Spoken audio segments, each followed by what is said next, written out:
humans predominantly live in a state of trying to get away from where they are and trying to get to somewhere they're not.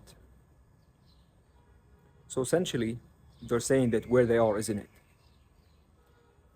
And they end up living most of their lives in this chase, thinking what they want is out there and not here.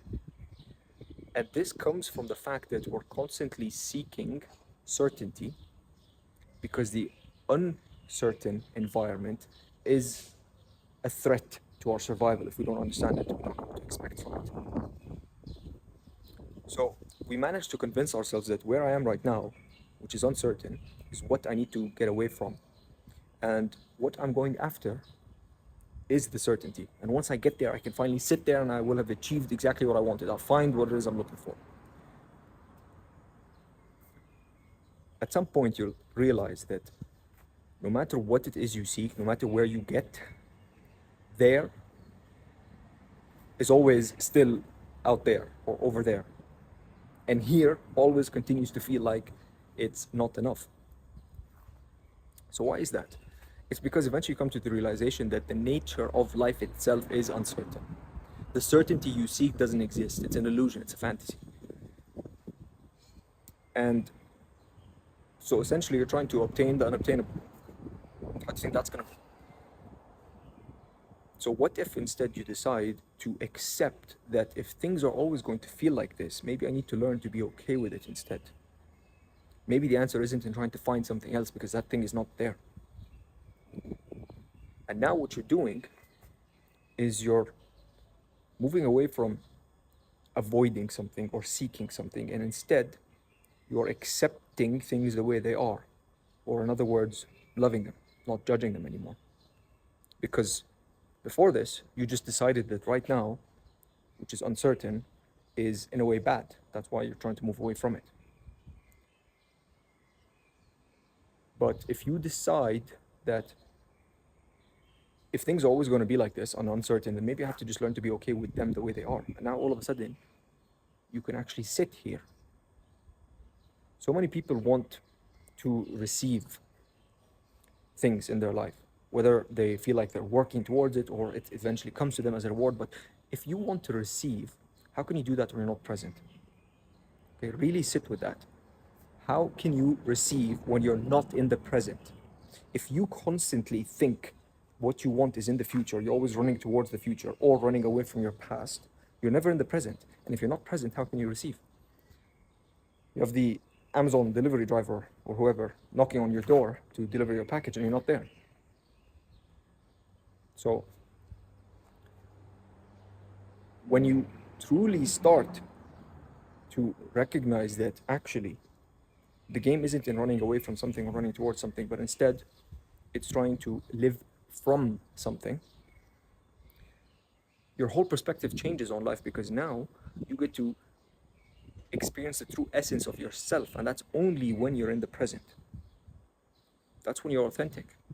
Survival is when you're trying to run away from something or run towards something. But when you finally sit with things the way they are and you're okay with them regardless, that's when you start to find your own freedom, your peace, and more importantly, power.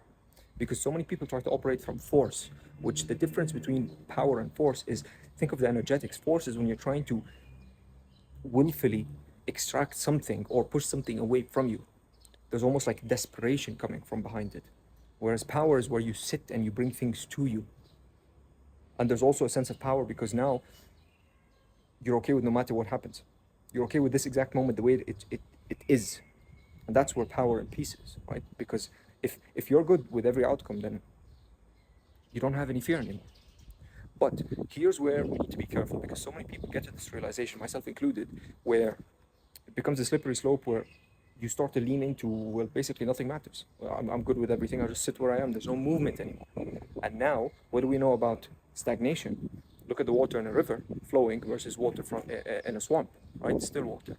So stillness is also where you get de-evolution, where you decided that I've made it. Why? Because we just discussed that life, the nature of it is uncertain. It's because it's constantly changing. And so evolution requires constant movement as well and change. That's why this whole concept of Enlightenment doesn't exist in the way people think it is. It's not a destination you get to go there and sit in, and all of a sudden, I'm like all of these masters enlightened and I don't deal with any of the issues.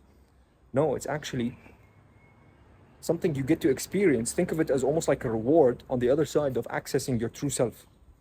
When you feel gratitude for new insights, new realizations, which is when you tap into your authentic self and you feel this relief. Even your physiology, your breath, you might feel like an exhale, a sigh, where you finally feel comfortable again. You release tension in your body. All of that is signs of enlightenment, which is simply when you're not trying to be anywhere except where you are and you're happy with where you are right now. It feels enough. But you don't sit there forever. There's this constant movement, this fine dance between having your beliefs run you to an extent, which pushes you back into seeking and avoiding, to then come back to the realization of how to discover yourself through that loop and come back into that state of enlightenment. So it's this constant swing between the two, and as you go through them, you're learning new and new lessons and new insights about yourself and evolving consciously. And I think maybe a way I can highlight this is with an example. So this just came to me today and I think it might be relevant. Imagine that you are getting in a car because you want to drive somewhere. Okay, so you're trying to get to a certain destination, and the goal is to hop in the car and drive to get to where you want to get to. Now, what you end up finding is this road that you're taking never ends. You just be constantly driving and driving and driving, because maybe you get to that first destination, some kind of nice spot, and eventually you're going to get back into the car and be like, okay, where's the next place I want to drive to? And the thing's going to happen over and over again. You're never going to get to that one place where you finally settle.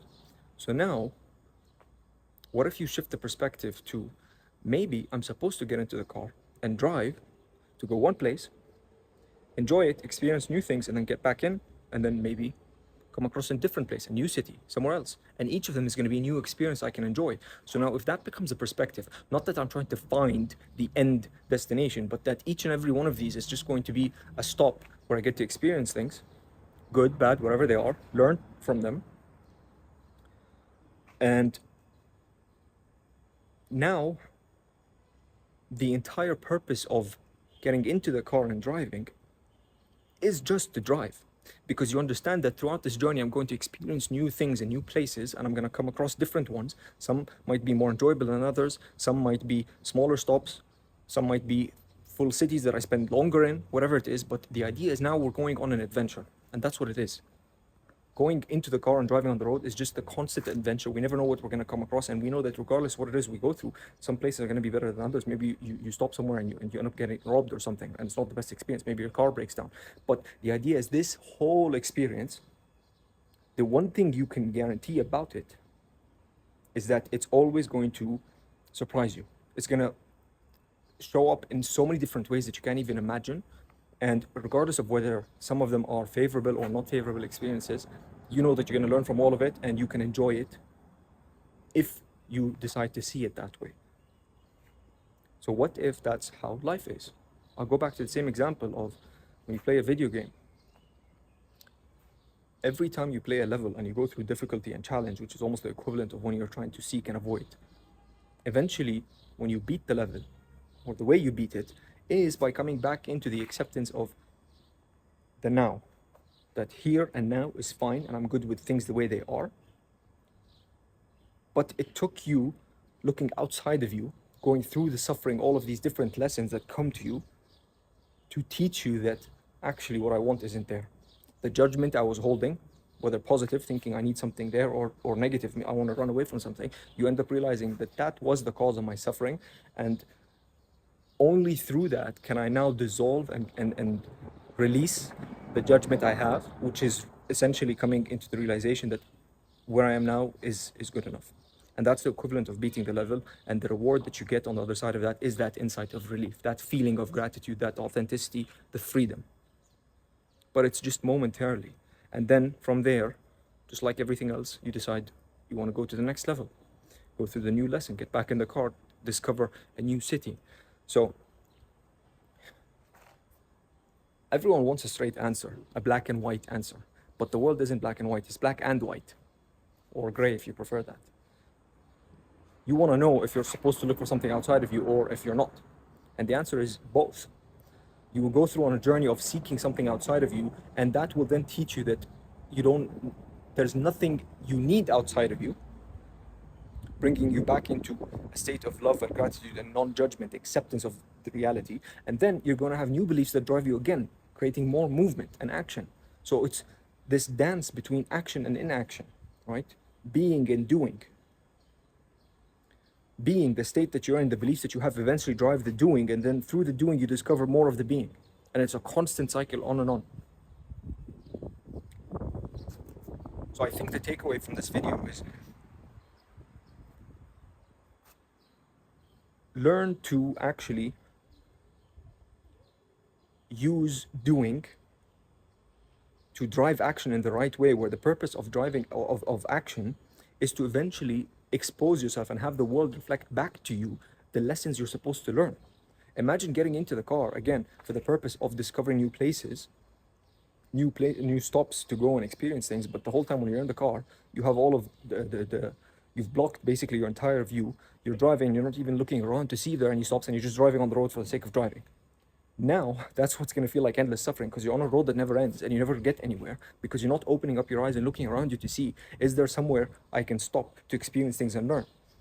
And the world is constantly reflecting back to you these lessons that you can learn from, but you just need to open up your eyes. So the skill here, or the thing to train, is awareness. Become more aware of what your environment is telling you. Become more aware of your state, what your body is telling you, what your soul is communicating towards you, because that's how you learn the lessons. And if you don't, then you're just stuck on this road that keeps on going and going and going, and you feel like you're not going anywhere in your life, you're not progressing, you're looping. And that's because you're stuck on the same level. Okay? And then the final insight I'd say is reframe your perspective on life and make it seem more like an adventure, where yes, you have desires, you have beliefs that drive action of things you want to do and experience, but you understand that no matter what it is I go through, all of it's an adventure. And the uncertainty, which is what causes fear in a lot of people, is the exact thing that makes things so much more magical.